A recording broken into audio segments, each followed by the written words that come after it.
out one piece of traffic the morning. Can you imagine? So me turn off. Me just go by church. So by the time Celine called me, say, Celine, I've gone to prepare a place for you. If I told you so, would I lie? No. So meet me up there. And that's what Celine did. Go for God. All right. Holy Road people, this is the last episode and we're going to go for God. John Mark Place, and him decide to ditch me. So I had to drive there by myself. No little chit chatting at the car. John Mark say him prepare a place for me.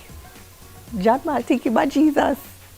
John, whose surname was Mark, think him a Jesus. John Mark. Celine! Forgive me. But it's not my place. I had to go and prepare the place for you. You think I'm going to me here, though? So rich, you know, Celine rich, man. One piece of cussing and run down. Can you imagine? So Mr. come in the church, Mr. Lord, the AC in the hand. This is you going and prepare a place and it's not cool down yet? Mr. I'm not inside where I do the interview them, man. Outside. We're actually on a college campus, guys. The Shortwood Teachers College. But we feel like we're out there, so we're because the greenery, nice. It is beautiful. The landscape, pretty. And it's a school. This is the Shortwood Teachers College. Yes, and this is where you come and worship. Yeah. People inside.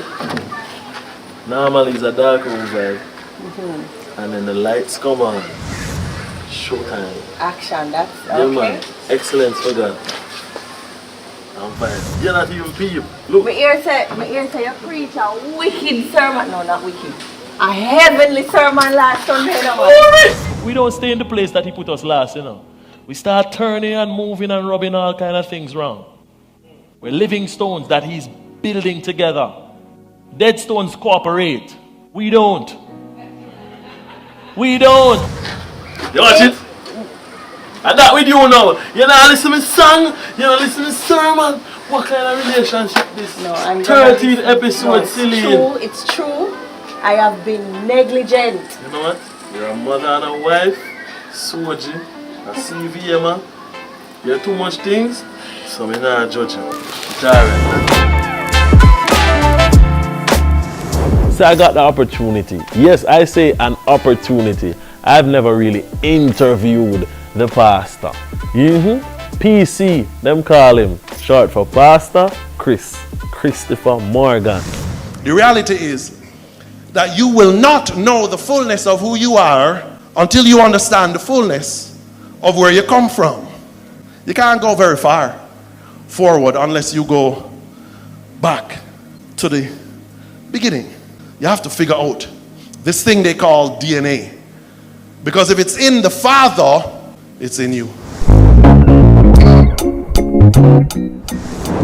Pastor Christopher Morgan. John Mark, we're gone. Do you not feel weird? It feels good. It feels right. It feels right? Yeah, I feel like you should be interviewing me.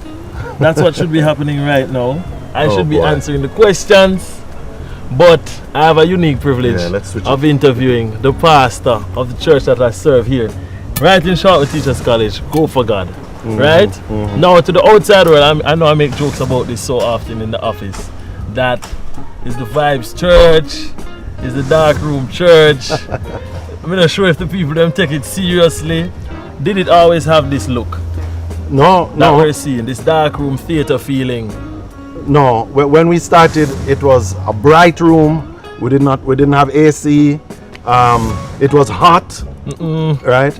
A lot of natural light. We put plants in there to make it look pretty. Yeah. We used to just bring in some speaker boxes and some microphone and things. But as we grew, we said, let us grow and become more and more excellent and professional.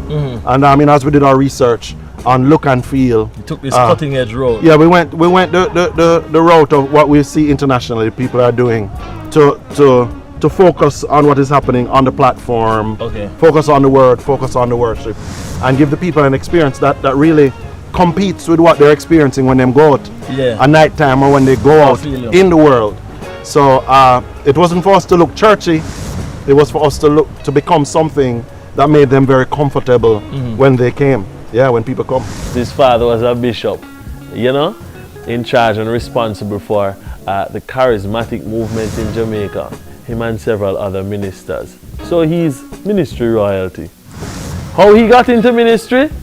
With some dreadlocks on him head. Can you imagine that?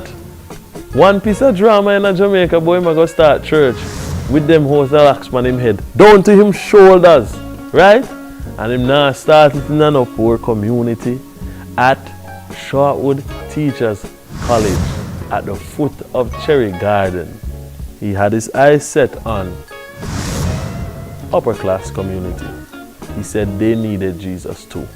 The other week, I saw on the paper like you got this old article of you with the locks. People don't know it, that's where you're coming from. Dreadlocks, right? And that's when the church started. When this was your look and feel. Was this always your look? Because the church did look away, now it looked this way. Was this always your look? The fitted cap, sneaker wearing, bomber jacket, pastor? I think I don't think I ever had a look. I think I've always been a little bit trendy, I guess.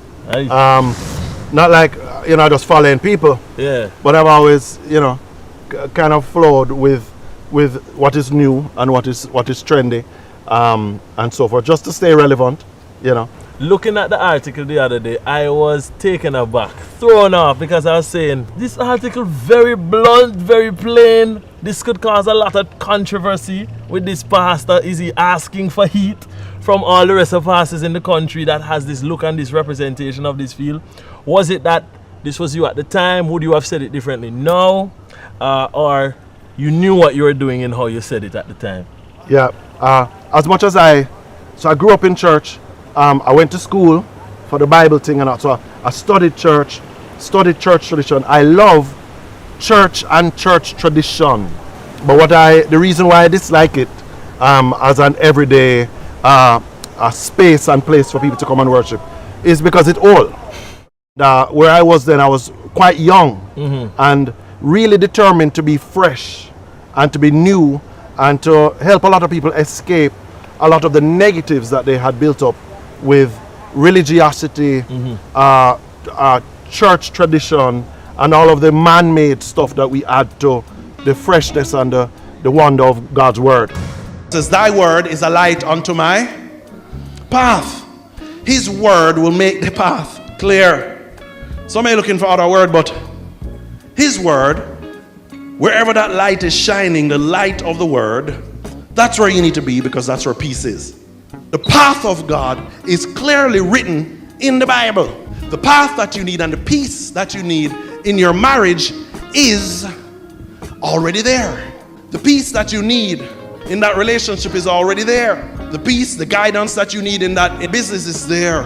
The path and the peace that you need in your family, it is already written clearly. All of what you need for the fulfillment of purpose is already written clearly. It's already there.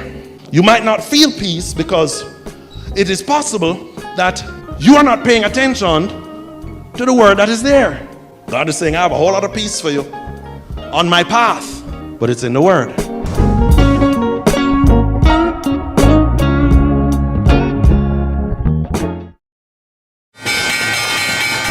What do these people know that you don't know? They understand how listing on the Jamaica Stock Exchange can improve the profitability of their company. They know the potential for increasing the company's capital, the governance requirements, the tax responsibilities, the ownership implications, and the procedures for listing. They have the knowledge to make an informed decision on whether or not to go public. Knowledge is power. If you don't know, you can't act. Begin a conversation with the Jamaica Stock Exchange to gain the information you need to make a decision. I'm Stafford Burrows. I'm Marilyn Burrows. My name is Hugh Graham. I'm John Mafood. My name is Derek Cottrell, and we are listed on the Jamaica Junior Stock Exchange. Give us a call today at 876-967-3271 to begin your transformation through conversation. We want to see your company listed on the Jamaica Stock Exchange. Say we want to see you. We want to see you. We want to see you. Come on, get excited. We want to see you. Yeah, yeah. Oh, we want to see you. We want to see you. We want to see you. We want to see you. Looking at what's happening at the church, looking at your story, we're getting to understand the history. You are a legacy of Bishop Morgan and the move that he was a part of. So this is your church now. You're leading this church. Were you always headed towards being a pastor? Him being a pastor all your life? You know him and see him this way. Was that your trajectory? How did you end up being a pastor at all? Right, so what you're asking me is if I was always on the holy road. I was not. Unfortunately, I was on the wrong road. Bad boy. I was on the unholy road. Bad boys. Yeah, you know what you're gonna do. So I was going down the wrong road, down the dirty road, the murky road, and so I think God always called me to the church. I just wasn't listening, but it was always a trouble and a trying thing for my father and my mother. For their boys to misbehave and so forth. So yeah, we went there. I went there, went dark, but God, right? I mean, absolutely. Thank God for His saving power and that He took me out of all of that. And He can take you out of it too if that's absolutely. Where you are. You know, now I'm on the holy road. Yeah. You know, with John Mark. We're talking the church now.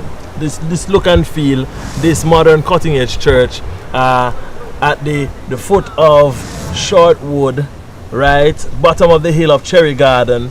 Now, funny enough, been here for 2 years serving, but it's only the other week I truly got what the vision of this church was and understanding this activation thing. Could you tell us about that? You know, the real issue is that we were not saved, or God is not trying to save us so that we can just go to heaven, right? So we are tapping into the reason we are saved. So we want you to be saved, and we want you to be a part of a church.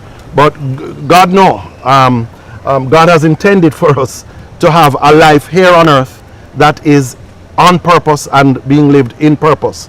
So our goal at our church is not just to get people in church, not only to get them saved and to become a part of the church, which we do, but then we answer the question, what now?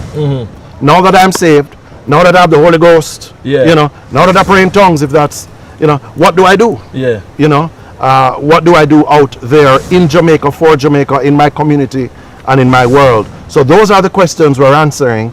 We are activating, as you said, and empowering people to fulfill their purpose, God's purpose for them in their communities and in their families and in Jamaica, not just in their church. We're not just getting you ready for heaven. We're getting you ready for Jamaica. I see you at the top, and you have the kind of specialized power that can move bridges, that can move an industry, that can move your nation. Specialized expertise.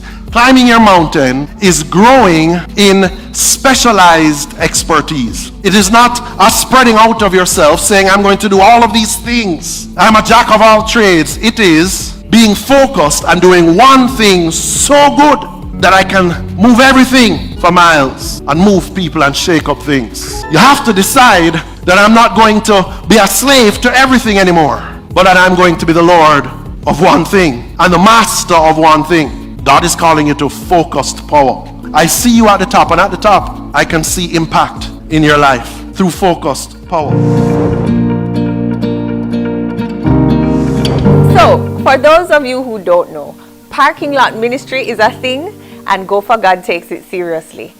Go for God has Dr. Ajani Blake, past president of the Dental Association of Jamaica. Welcome to Holy Road. Thank you for having me. It's a pleasure to be here. So apart from being a member of Go for God, tell me who you are. Well, my name is Ajani Blake.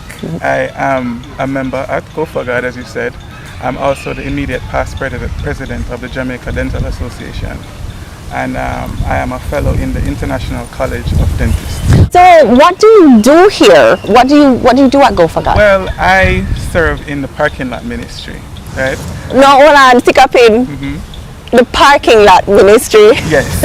I have the pleasure of greeting the church members when they come to church and making sure that they park in the right space. Is that a rough position that in Argent? You know, I find it very rewarding. You know, some people might come, maybe they didn't get to eat breakfast in the morning, but that's fine. We greet them with a smile and make sure that everything is right. And worse when you not have the shaded spot. Forgive me. Right. Or people really love the front parking spot, but sometimes if you come late, you know, say you can't get that spot there, so I have to put you around by the side. No, so you know,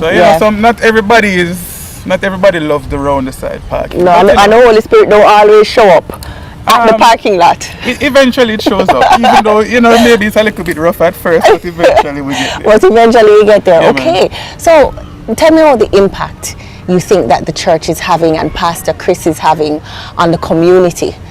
Pastor Chris's impact on the community. Well, as we said earlier, we also have the school.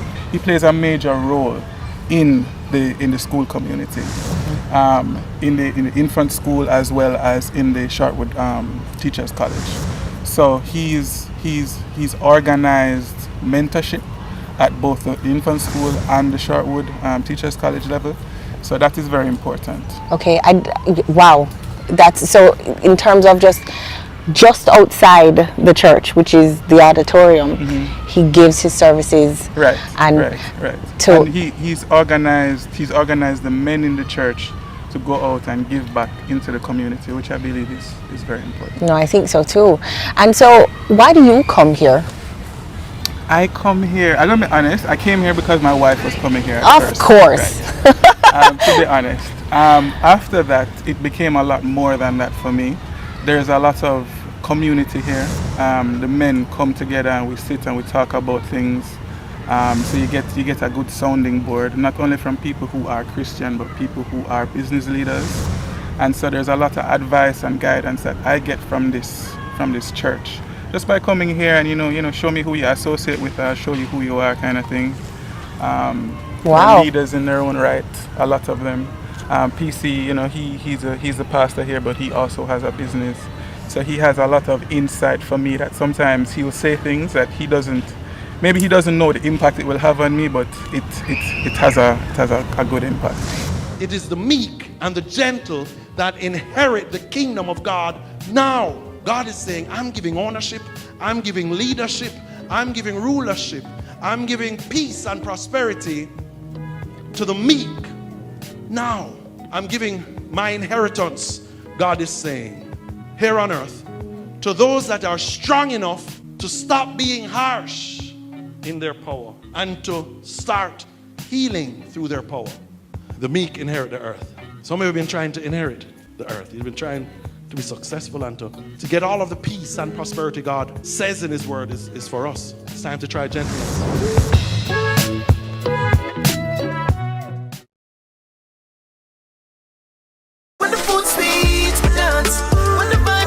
The time by Grace. Taste that moves you is...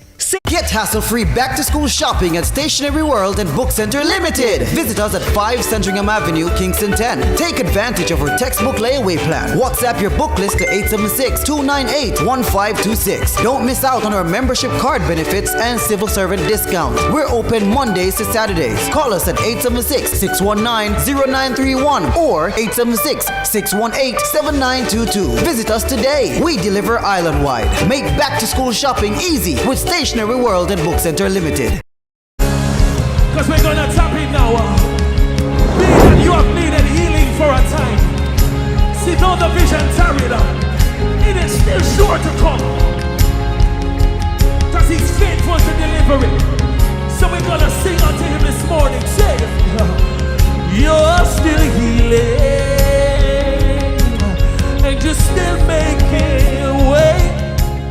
So I got to sit down with Aisha Panton after that.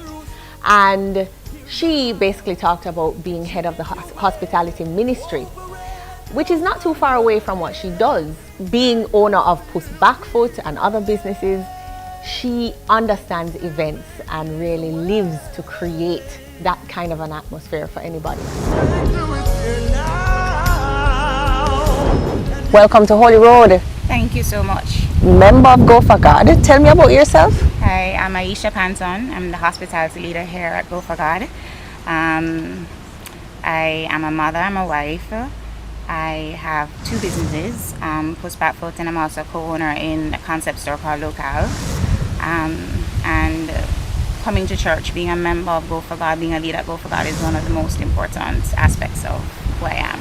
So you're saying a lead at Go For God. Exactly what do you do? All right, so I'm in charge of the hospitality ministry, which, you know, we offer food every Yes, Sunday. I heard about that.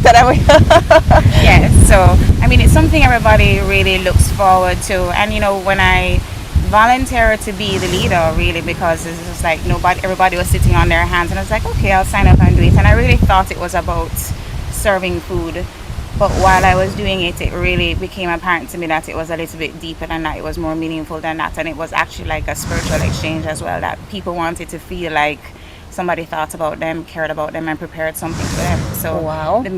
I realized it's actually a ministry. It's feeding the soul as much as it might be feeding the belly. So it's something that I really take seriously and know that it's important to who we are as a church. In her walk with Go For God, how it has impacted her is that it really talks about how God made you to be creative and how just giving everything to Him, allowing Him to control or to guide how business should be, allowed her to be even more creative than she ever thought she could be.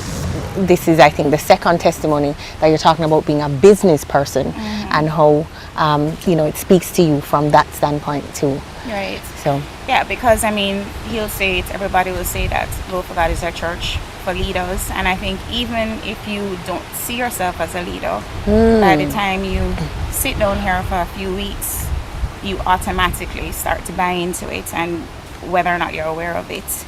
And so, I mean, my business went from here to there, and a large part of that too was because I started to believe more for myself. So life was good, but then I started saying, no, but if I'm a child of God, and then everything is for me. And so a lot of fear started to float away from me. And I had a meeting years ago with PC, which he probably doesn't remember, but he said to me, so what do you want to create? God is waiting to partner with you. And I was like, what? Oh, wow. So just things like that. So the way that I approach my work is not like I don't spend time poring over Pinterest and watching what other people are doing for inspiration and ideas. It's literally me withdrawing, me going in quiet time with God, saying, okay, show me. And downloading that from, wow. I want to see you. Can somebody make that cry? Say, open the eyes of my heart, Lord. Open my mind. Open the eyes of my heart. I want to see you.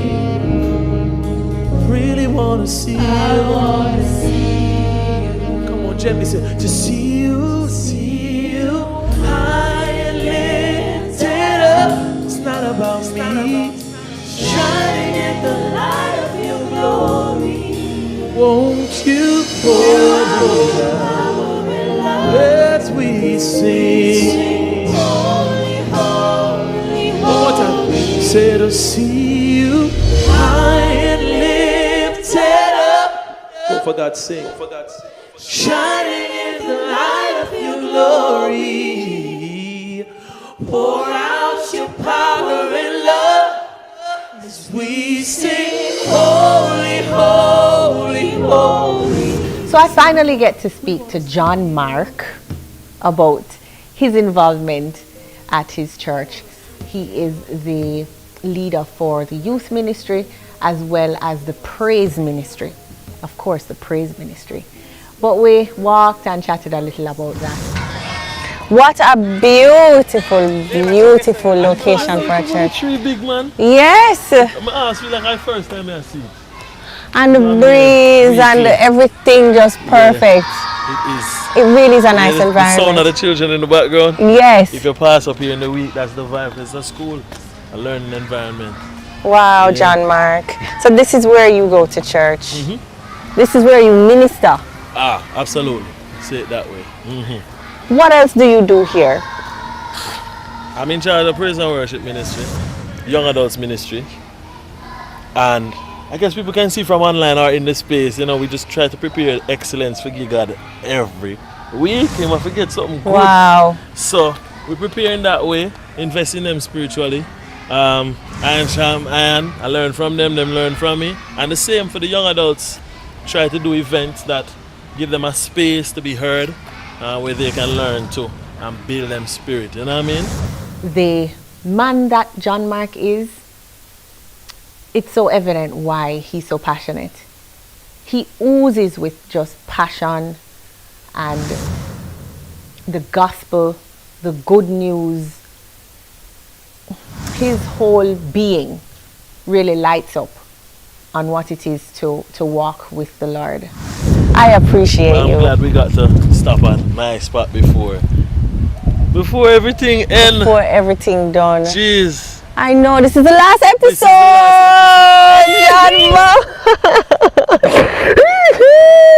John Mark, now ask me about your song them. Just not ask me about your song them. You say you cut the ball in quick. Eh? Make sure you learn this song them, Celine. But me not pressure you. It's been amazing. You know, feel like we grew together, learned so much together. We so did. And Jamaica and the wider world got exposed to what we were exposed to. And I think it only made all of us better. So, here's to a good season. No, hold on. Before, you never invite me for come here say food day and all that. And you know, say, I'm serious when it come on to. You know, say, you're not going good, John Mark. All what I said before, you're not going good enough. I'm so sorry. Here come somebody. Here come. Celine! The Holy Road has been an inspiration, not just to everybody that will come up to me and ask, but also to me. I mean, I'm not sure we started out with the understanding that we would be so impacted, but in every conversation, there was a heart that we spoke to, and the heart would tell us about their journey and how they came to this purposeful place.